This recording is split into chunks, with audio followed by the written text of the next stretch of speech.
Salam tentrem rahayu wonten ing patunggilanipun Gusti Yesus Kristus.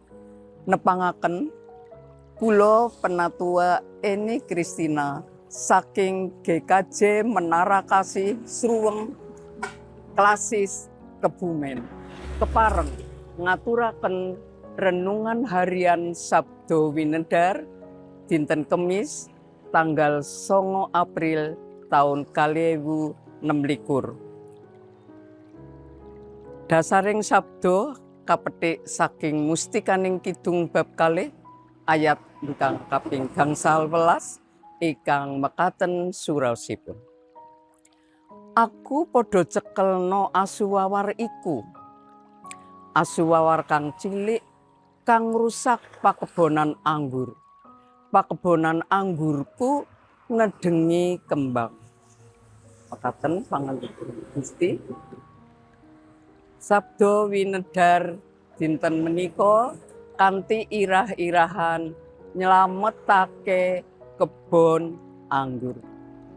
Mustikaning Kidung menika kitab ingkang ngewrat kalairing katresnan ing antawisipun tiang jaler lan tiang estri utawi ingkang nembe kasmaran.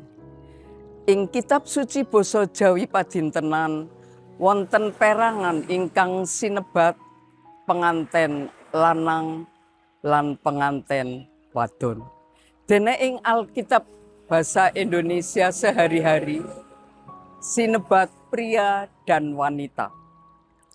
Dados cetha sinten ingkang ngucapaken pitembungan menika? Penganten jaler menapa penganten estri? Pitembungan menika dipun ucapaken gilir gumantos. Tiang Yahudi limrahipun mastani kidung-kidung ing kitab menika nelakaken sesambetan ing antawisipun Gusti Allah kaliyan umatipun. Dene tiang Kristen mastani kidung-kidung menika nelakaken sesambetan ing antawisipun Gusti Yesus Kristus kaliyan pasamuanipun nggih menika kebon anggur. Mustikaning Kidung kalih ayat gangsal welas menika nelakaken bab kebon anggur ingkang nembe nedeng-nedengipun kembang dipun risak dening segawon wawar. Menawi basa Indonesia menika rubah. Tentu ingkang gadah kebon anggur boten remen. Awit boten saged ngunduh wohipun ingkang mestinipun badhe ndatengaken rejeki. Menawi kebon anggur menika kita tampi minangka pasemon ing bab pasamuanipun Gusti, pasamuan menika ngalami gangguan. Pasamuan ingkang kaantos-antos ngedalaken uwoh, kaancam gagal awoh. Boten saged gesang ingkang sembodo ing ngarsanipun Gusti. Kathah bab ingkang murukaken pasamuan boten ngedalaken woh. Umpamanipun gangguan menika saking sakjawinipun pasamuan.